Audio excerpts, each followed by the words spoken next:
Good morning. Hi, it's Erin Schmitz, and I am coming to you today from London. So I'm here for the Johns Hopkins 2-week on-site seminar, and so that starts actually today with an orientation at the University of Westminster. So I woke up for the first morning today in London.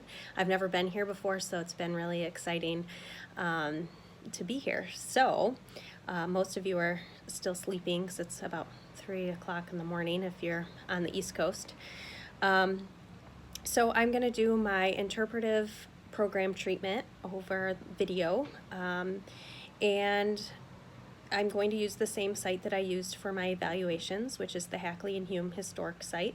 Again, they were built in 1887 and owned and occupied by two lumber barons. Both homes were occupied by lumber barons in the same business. They were business partner and friends. And so it's the ending of the Victorian era, and this program is a Victorian clothing program. And it's actually one that we did in the middle of June. Every year we do a Victorian tea. So this one was a summer tea. And we usually do that in the courtyard of the Hackley and Hume site, where I recorded the first time when I did my bio. But this year it rained, and so we had to have a contingency plan.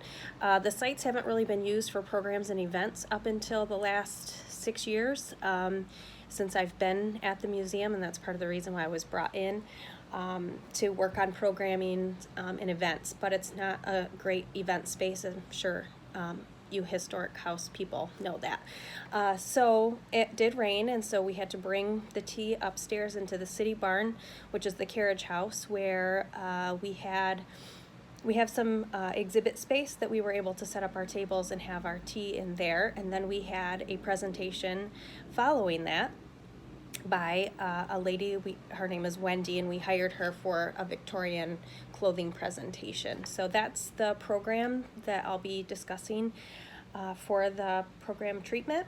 And we had some goals that we had set out. We are always trying to find new ways. So we have our classic Hackley and Hume historic site tour. That's what our visitors hear when they come to the site on our guided tours. We get a lot of tourists, but we're trying to engage our locals in the community, because once they've heard the classic tour, they may bring their friends once or twice. Maybe once every 5 years they might come back. But we're trying to find new ways to engage our local community into coming back several times a year.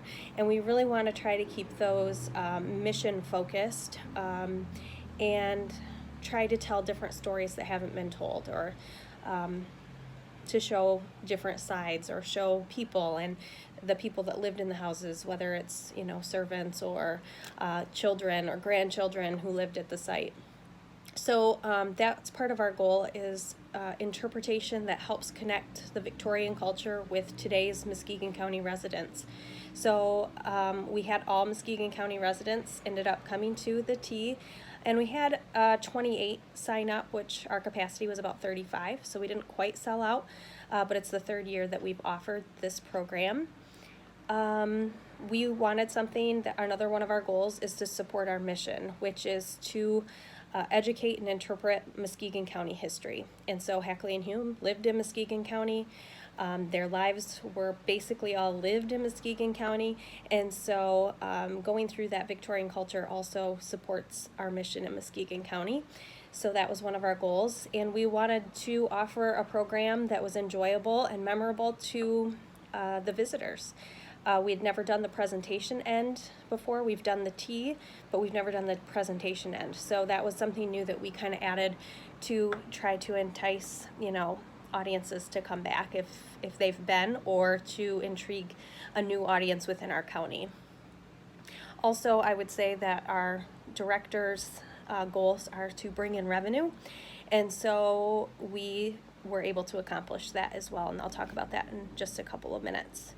So the historical context, of course, is the Victorian era, and so this presentation matched really, really well in the Victorian tea. So we had tea, we offered coffee and lemonade because we had younger people or kids come to the program.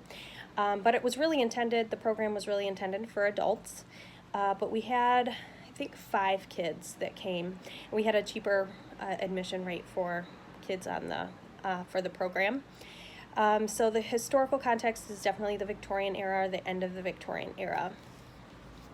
So our resources at the museum, we've done the classic Hackley and Hume tour for the last 30 years. We have school groups, we have group tours, we have cruise lines doing Great Lakes tours.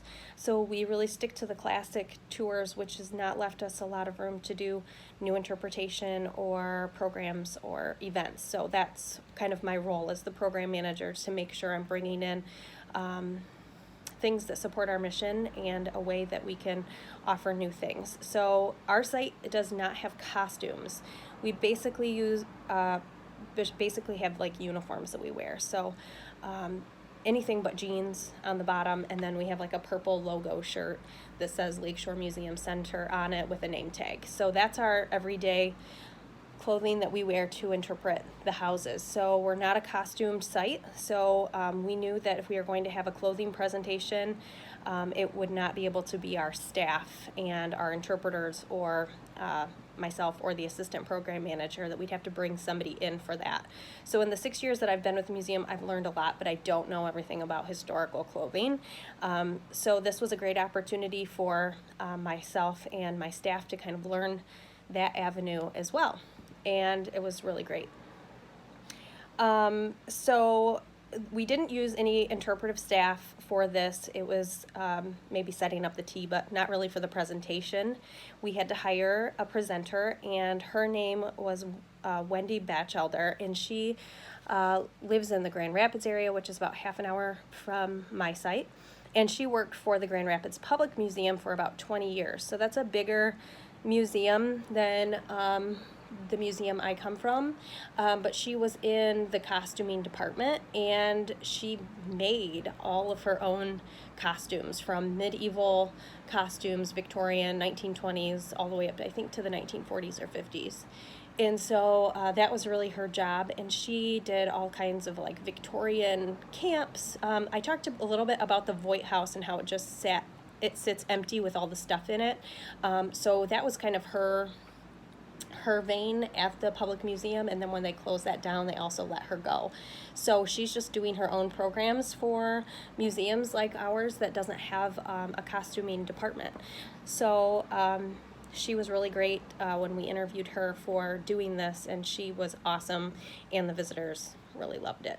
So we hired her in, but she was $200 for 90 minutes. And so I know we're supposed to have a 20-minute costume programming, and hers ended up being about the 90 minutes because people were just so engaged. So she talked for about 45 minutes.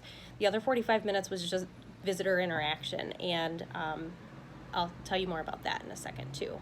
So for the cost of the program, it was $200, and we actually found a sponsor. In our community, we have a Victorian Ladies Society. They're called the Shoreline Victorian Ladies Society, and one of the members wanted to help us by sponsoring her. So that was really great, because then we didn't have to recoup that cost. We've just started really using sponsors and underwriters for a lot of our programs, and it's working out really well. It amazes me if you ask, the right people, or the people that might be interested in a program, how much they're willing to give and how much they really want you to be successful. So that was a huge plus for us. So the $200 was covered. Then really the only cost we had to cover ourselves was kind of the coffee, the tea, and then we ordered or catered in from Reich's Bakery, which is a local historic bakery. I mean, they've been there for over 100 years, and we had met with the caterers, and they donated about $240 worth of food for the tea. So they did all of one kind of cupcake or two kinds of cupcakes, and then we did like little finger sandwiches and some other desserts for the tea. So we ended up recouping our money, and we also made a little money on our income side too. And so we charged $20 for adults and $10 for kids to come to the program. And we again, didn't quite sell out of that, but was enough to recoup our costs. So the outline of the program for the tea was that the visitors came at like 1 o'clock, and they were all seated upstairs in the barn, and they did not care that it was raining. They did not care it was inside. You know, we were stressed and freaked out that it was going to ruin the whole afternoon by not having a garden tea, but actually it was hot and muggy and raining, and all of the people ended up really loving that it was inside and in the air conditioning. So our city barn does have air conditioning. That's where our offices are. It's a visitor center and gift shop, and it's ADA compliant as well. And that was actually kind of nice because it was upstairs, so we had some ladies taking the elevator up. So it ended up turning out really well. We may use that space again, and we could offer in the winter and whatever. So after the tea, so we gave them probably about, I don't know, 30 or 40 minutes, just the tea, and they just chit-chatted, and we had a hat contest as well, so whoever had the most Victorian, the best hat, won a prize, which was a Hackley and Hume tea set. So it was a teapot and cups to go with it, and some other tea gear like infusers and stuff like that. So then the presentation itself, so everybody moved from the tea spot in the barn, and then they actually moved into the Hackley house. And so again, we don't have a lot of options for events or programs, so we actually used the parlors in the house for the programs. So that meant that morning we were moving furniture.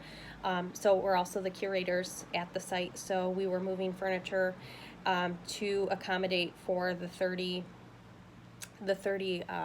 audience members.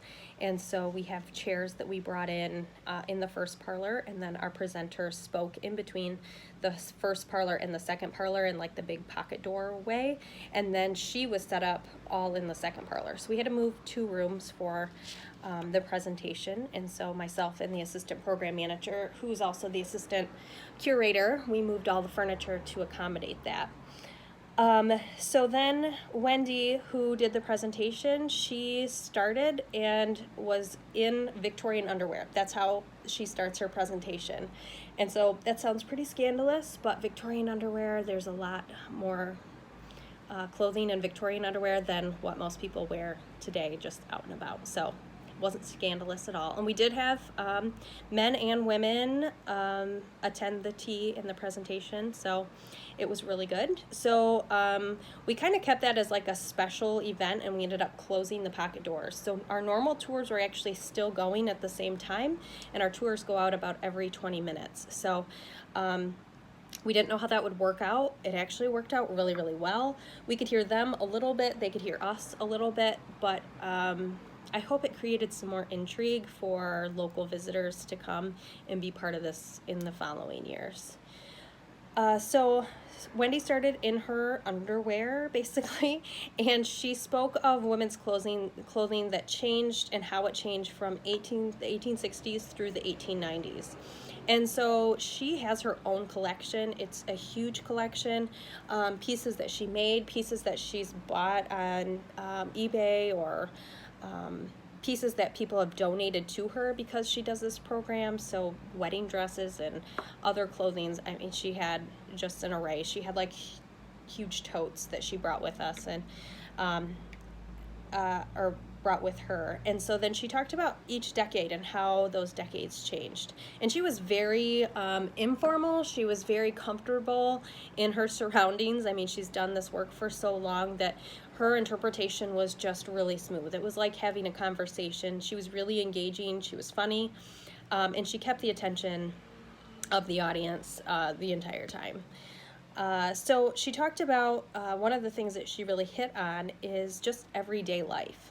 And if you were, you know, really wealthy, like the Hackleys and Humes, you might do things one way. Her conversation was, what about like the general Victorians? So during those decade changes, your pieces of clothing needed to match what was happening, what the fashionable thing was. And so if buttons needed to be changed, how women were doing that themselves. And she had one piece that I think was really memorable, especially to me, is that I think it was in the between the 70s and the 80s, the button style. And so she was creating the woman who had this, like a bodice.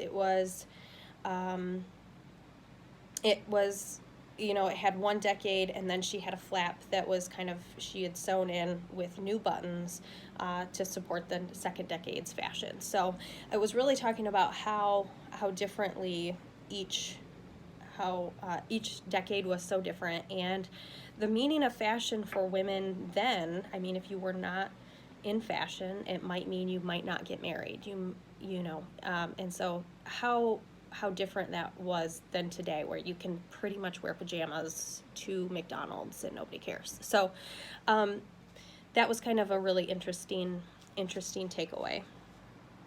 So as she's talking about each decade, then she also gets dressed from the underwear up to dress in an 1890s clothing outfit. And so during that's a 20-minute process in itself, because it takes so long to put on each layer. So she talked about the different layers and the importance of the layers, and kind of the thought behind them in the Victorian era. And she really talked about everyday things, things that you don't always get in a book, like hygiene and pregnancy and just how long it took to get dressed. And so that she went through every step to get herself dressed. And the one thing that was really funny or different for the audience is, you put on your underwear and then your skirts, or no, your underwear and then your shoes, because then once you put on your corset, you can't really bend over to tie your shoes. So just the process of getting dressed and how differently we do things now. Your shoes is probably the last thing that you would put on instead of one of the first things you put on. So those were just all really great connectors, I think, not even just for me who's interested in the Victorian era, but I think anybody could listen to this presentation and be somewhat intrigued just how differently things were then compared to how they are now, and how convenient our clothing is, and how really everything is, but especially our clothing, and how differently that would make a difference in your day and how long it took to get dressed. The hygiene portion was also very, very interesting, and that's where she got a lot of laughs, and it was a good time.